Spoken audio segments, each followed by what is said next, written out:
Welcome to law friends.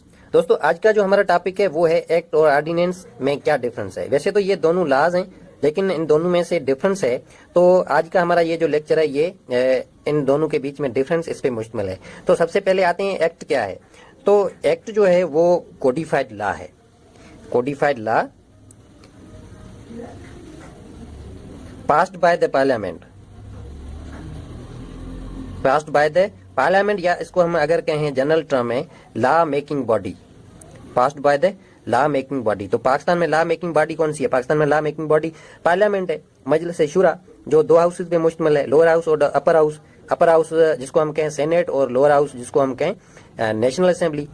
तो मजलिस शुरा जो law पास करे उसको हम कहेंगे एक्ट। और उसके बरक्स अगर ऑर्डिनेंस की बात की जाए तो ये मजलिस शुरा स्टार्टिंग में इसको पास नहीं करती, ये प्रोक्लेम करता है सदर साहब। तो it is a law proclaimed or issued, proclaimed or issued by the executive authority. Executive authority वैसे तो हमारे यहाँ कंट्री में प्राइम मिनिस्टर को क्या कहा जाता है, executive authority or head of the government. लेकिन कॉन्स्टिट्यूशनली जो हेड ऑफ द स्टेट है उससे लॉ पास हो, a law proclaimed by the executive authority और by the head of the state. अगर हम कहें जनरल टर्म में हेड ऑफ द स्टेट तो ये बेहतर रहेगा, हेड ऑफ द स्टेट, क्योंकि हेड ऑफ द स्टेट जो है वो है president, head of the state.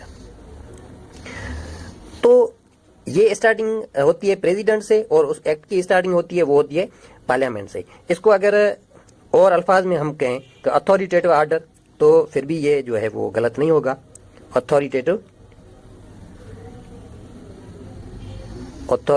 Order. तो ऑर्डिनेंस क्या है? अथॉरिटेटिव आर्डर है, क्योंकि ये जो हायर अथॉरिटी है उसका आर्डर है, वो इसको जो है प्रोक्लेम करता है, इश्यू करता है। तो हम कहेंगे it is A authoritative order. Difference पे आए तो act is legislated in normal routine.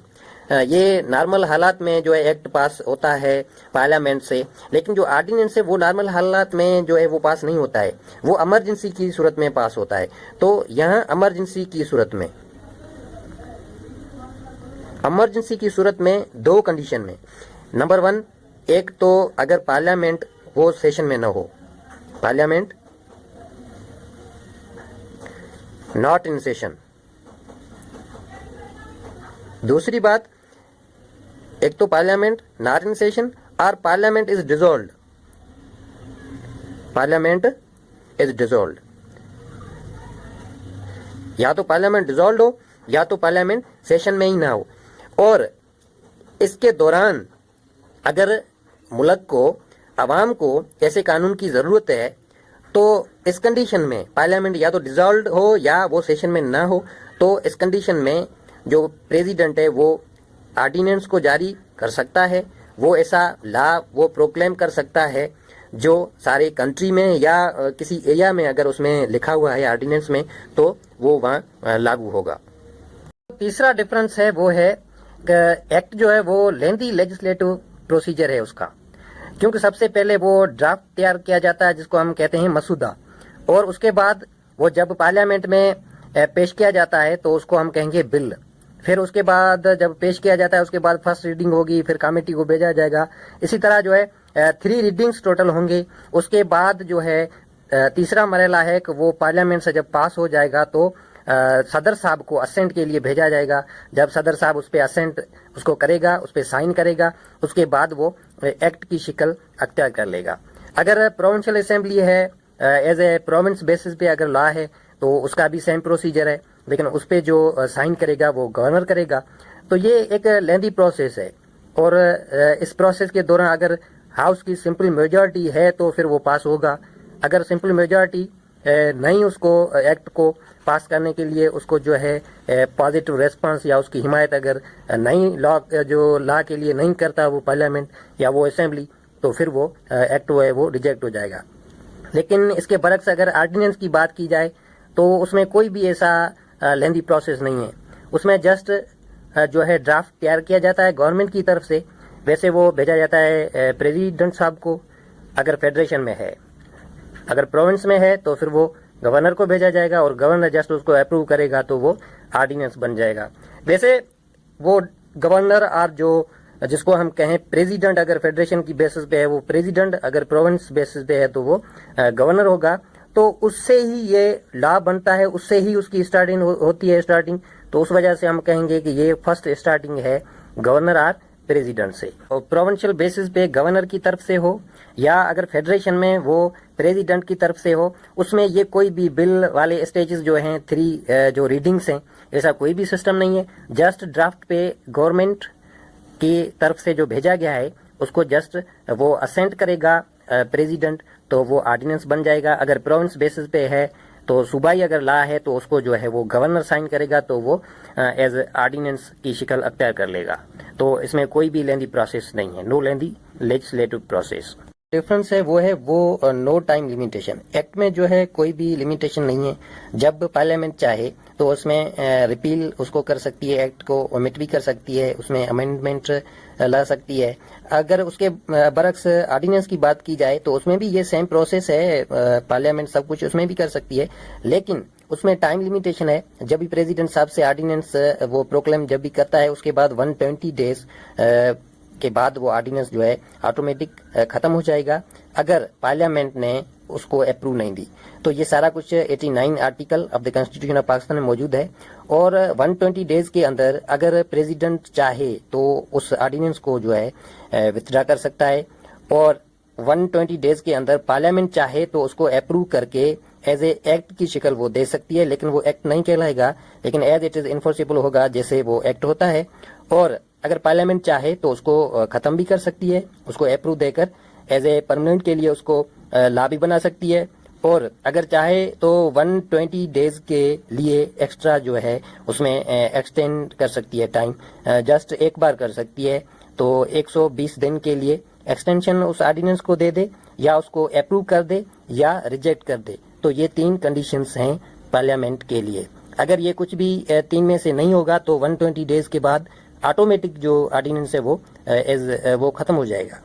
Ordinance provincial level पे है तो गवर्नर की तरफ से होगा, लाजमी सी बात है। तो उसमें जो टाइम पीरियड है, उसमें टाइम लिमिटेशन है वो है 90 डेज, और वो आर्टिकल 128 पाकिस्तान कॉन्स्टिट्यूशन में मौजूद है, और उसका जो प्रोसीजर वो भी उसमें मौजूद है।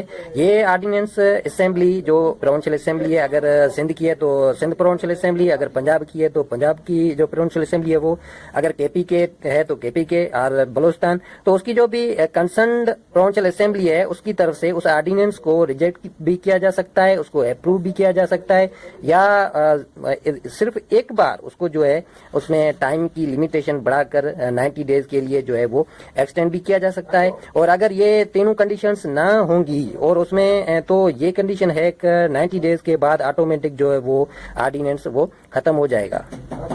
और हाँ, अगर असेंबली ने जो टाइम एक्सटेंड किया उसका 90 डेज एक बार, तो वो 90 डेज के बाद वो ऑटोमेटिक खत्म हो जाएगा। या तो सेकंड जो उसमें एक्सटेंशन की गई है 90 डेज के लिए, उस टाइम के दौरान अगर दोबारा असेंबली ने उसको अप्रूव कर दिया परमानेंट के लिए, या उसको अगर रिजेक्ट कर दिया तो वो भी कर सकती है असेंबली। अगर ये नहीं किया तो फिर जो सेकंड एक्सटेंशन दी गई है 90 डेज के लिए, उसके बाद वो ऑटोमेटिक जो है ऑर्डिनेंस खत्म हो जाएगा। डिफरेंस है वो है स्टार्टिंग। तो एक्ट की स्टार्टिंग जो होती है वो होती है पार्लियामेंट से, और पार्लियामेंट के किसी भी हाउस से, चाहे सेनेट से हो या चाहे लोअर हाउस जो नेशनल असेंबली है उससे हो। लेकिन ये हम पहले ही सीख चुके हैं कि उसकी जो है लेंदी प्रोसेस है, उसमें प्रोसेस ये है कि जो 3 रीडिंग्स होती है उसके अलावा कमेटी में उस बिल को भेजा जाता है, फिर उस हाउस से अप्रूव होता है, उसके बाद सेकंड हाउस में जाएगा, किस भी हाउस में स्टार्टिंग उसकी होगी, और दूसरे हाउस में वो सेम बिल जाएगा, दोनों हाउस से सेम ही प्रोसीजर से जो है वो पास होगा। उसके बाद जो है वो प्रेसिडेंट के पास असेंट के लिए भेजा जाएगा। लेकिन इसके बरक्स जो ऑर्डिनेंस है उसमें ये कोई भी प्रोसेस ऐसा नहीं है, डायरेक्ट जो है प्रेसिडेंट से ही स्टार्ट होता है। जस्ट उसका जो है वो असेंट चाहिए उस ड्राफ्ट पे, तो वो बन जाएगा जो ऑर्डिनेंस।